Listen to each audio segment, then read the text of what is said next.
Madam Secretary, can you give us a little lay of the land right here? What do you see that the folks here on the ground need? What resources, and what can we learn from this tragedy?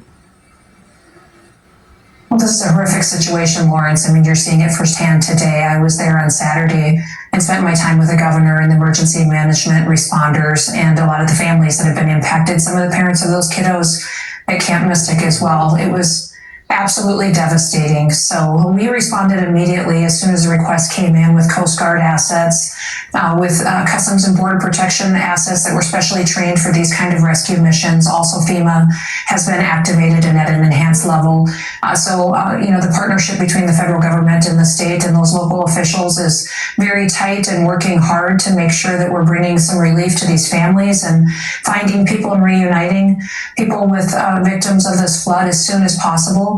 But it is, make no mistake, how tragic this situation is. And the president is fully engaged and willing to do all that he can to help the people of Texas through this, because it is a national situation that everybody's hearts are just broken over. It really is. Madam Secretary, you had over the weekend said that there were some reforms needed for the emergency notification system. Can you be more specific about what those upgrades need to be? Well, when I got there on Saturday, one of the number one questions we had asked was, we were notified, but we only had a couple of hours of notice before this flash flood came. Was the National Weather Service proactive? What was the process that was followed? And the National Weather Service did send out notifications, gave as much time as they could with the tools that they have. And we actually had staff on the ground that was more than would have been in the past because of the holiday vacation. But frankly, the National Weather Service under President Trump has been working to put in new technology and a new system because it's been neglected for years. It's an ancient system that needed to be upgraded. And so President Trump recognized that right away and got to work on it when he came into office in January. But that installation is not complete and that technology isn't fully installed, but the alerts went out. We can continue to learn from every single situation, but know that during these times when we are trying to help people heal from situations like this, the best thing to do is to look and see how we can help and how we can walk alongside people and get them some relief, make sure that we're doing all that we can to be more proactive in the future, but get through this terrible time right now as well. Sure. But was there any specific breakdown in this particular case that we should know about? Not that we found it so far. The National Weather Service put out the alerts when they received them, and unfortunately, in many places in our country, we have flash floods like this that do occur.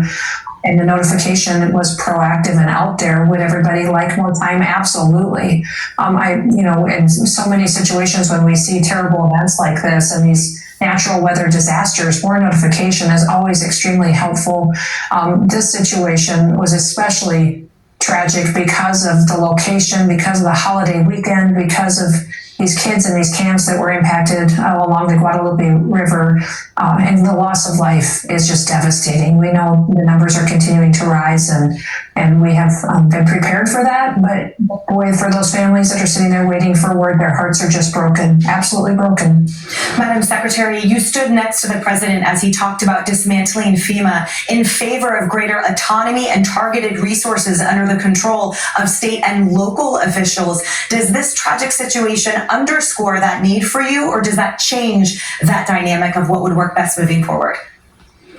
I think what we've seen here is exactly what President Trump has envisioned for FEMA, is immediately allowing the state to do the response and supporting them in every way that they can. So this response was driven by Governor Abbott and his emergency management director and the local officials that were on the ground, and we were immediately there to fill in the gaps where they needed and to give them their disaster declaration as soon as possible, which happened almost immediately as soon as the governor asked. That's the FEMA and how it should operate, rather than how it operated under the Biden administration and previous administrations, where it was slow to respond, slow to get resources there. We already have emergency response teams on the ground that have been there from the very beginning.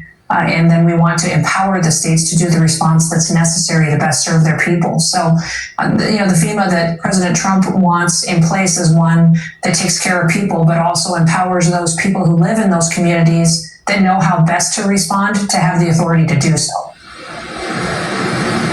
Yeah, real quickly, Madam Secretary, I still can't get over the 45 minutes. I mean, from alert, 45 minutes to respond to the high level of water.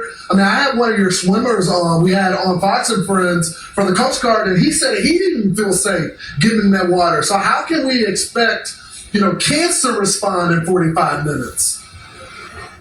Yeah, I can't get over it either, Lawrence. I mean, I really can't wrap my head around it. The alerts went out several hours in advance, but the rise in the level of water and how quickly that happened just really was unprecedented for this area, how quickly it happened in that alert and what those individuals had to do to get to safety and what those counselors and camp directors tried to do to get those girls to safety was absolutely unbelievable. Hugging those parents on Saturday as they were looking for their children. I talked to one father who found one of the best friends of his daughter while he was still looking for his daughter, and hugged one of the grandpas who was looking for his granddaughter. Yesterday, Franklin Graham and I had a call and a prayer and shared some scriptures with families at a church that were still waiting to find their loved ones, and spent some time visiting with them and talking to them about this difficult situation. It really is unbelievable, the tragedy that we are seeing. And my hope and prayer is that we can find by these people with their family members as soon as possible. We join you, Secretary, in those prayers mightily. Thank you for joining us this morning. Thank you, Madam Secretary.